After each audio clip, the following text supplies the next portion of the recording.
ছয় আষাঢ় মানে হলো কুতুবুল আকতাব হযরত শাহ মুহসিন আউলিয়া রাহমাতুল্লাহ আলাইহির উরসে পাকের দিন। শাহ মুহসিন আউলিয়ার উরসে পাক।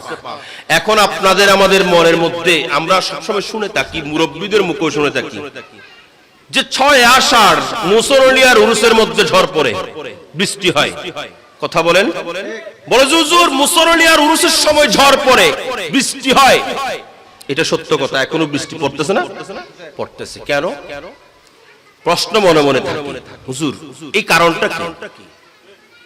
কারণটা যদি জানতে হয় আমাদেরকে ওনার জীবনী জানতে হবে। ওনার জীবনীর মধ্যে অধ্যয়ন করে দেখলাম হযরত শাহ মুহসিন আউলিয়া রাহমাতুল্লাহ আলাইহির কাছে একবার ওনার এলাকার মানুষ সবাই উপস্থিত হয়ে ফরিয়াদ করলেন, হুজুর জ্যৈষ্ঠ মাস চলে গেল, আষাঢ় মাস চলে যাচ্ছে, আষাঢ় মাসের বেশ কিছুদিন চলে গেল, কিন্তু এখনো পর্যন্ত বৃষ্টির নাম নাই। হুজুর আমাদের ফলফলাদি হয় না, আমাদের ধান ক্ষেত হয় না, আমরা পানির জন্য সমস্যায় আছি। হুজুর একটু দোয়া করেন না, আল্লাহর দরবারে একটু দোয়া করেন, আল্লাহ যেন আমাদের জন্য বৃষ্টি নাজিল করেন। এভাবে যখন দোয়া করতে লাগলেন, ইমাম হযরতে শাহ মুহসিন আউলিয়া রাহমাতুল্লাহ আলাইহি ওনাদেরকে বলেন, তোমরা সবাই ওযু করে আসো, আমি তোমাদেরকে নিয়ে নামাজ আদায় করব, সালাতুল ইস্তিসকা। হযরতে শাহ মুহসিন আউলিয়া ওই মানুষদেরকে নিয়ে ইস্তিসকার নামাজ আদায় করলেন।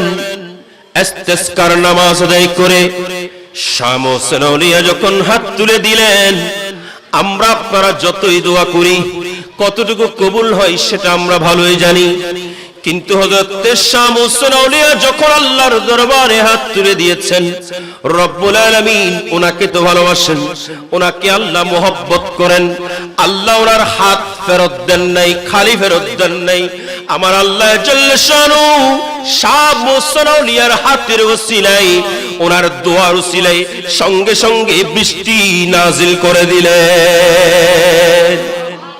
আরো বড় করে বলেন না, সঙ্গে সঙ্গে বৃষ্টি নাজিল হয়ে গেছে।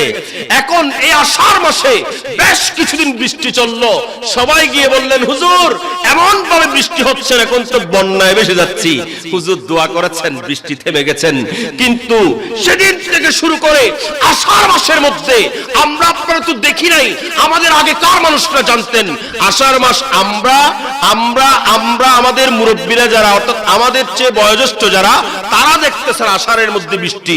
তখন বৃষ্টি একটা সিজন আষাঢ় মাসে ছিল না, কিন্তু হযরত শাহ মুহসিন আউলিয়া রাহমাতুল্লাহ আলাইহি হাত তুলে দেওয়ার পর থেকে প্রত্যেক বছর আষাঢ় মাস আসলে বৃষ্টি হয়, নয় বরং ছয় আষাঢ় আল্লাহ জাল্লা শানহু সেই নিদর্শনকে মানুষের অন্তরের মধ্যে বাস্তবায়ন রাখার জন্য ছয় আষাঢ় অবশ্যই বৃষ্টি দান করেন।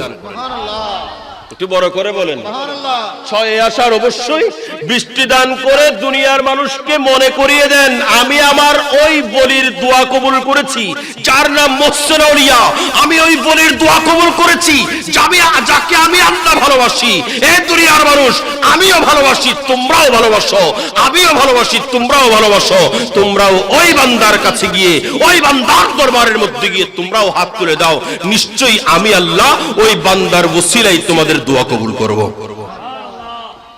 ওলির দরবারের মধ্যে বলে যে মাজার কিসের, আবার আসলে নাই কথা বলেন, মাজার কিসের বলে কি বলে না? মাজার কিসের যখন প্রশ্ন করবেন, আপনি তাদেরকে কি উত্তর দেবেন? মাজারে কেন যাও, মাজার কিসের আবার, আপনি কি উত্তর দেবেন? উত্তরটা আমি বলে যাই আপনাদেরকে।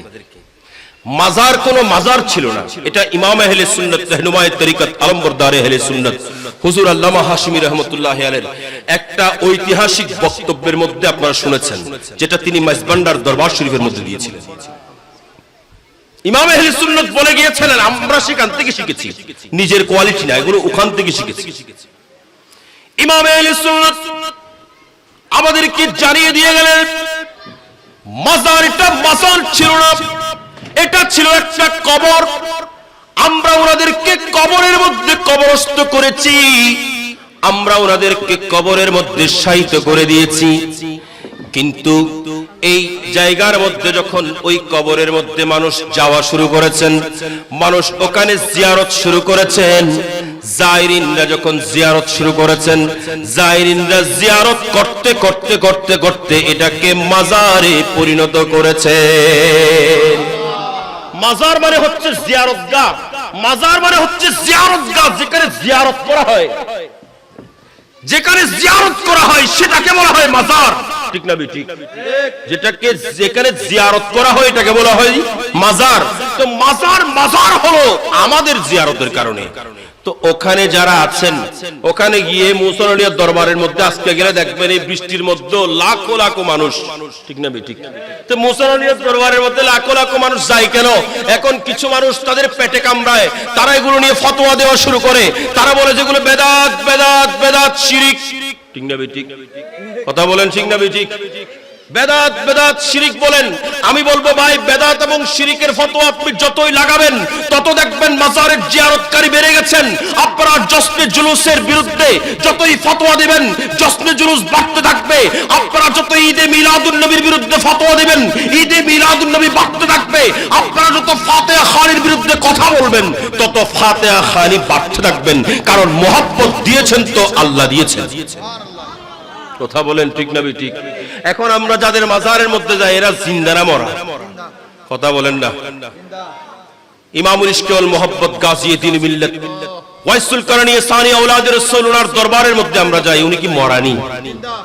কথা বলেন না। মরানা জিন্দা? সবাই বলতে হবে মরানা জিন্দা। জিন্দা। ঠিক না ঠিক? এখানে কোনো সন্দেহ আছে?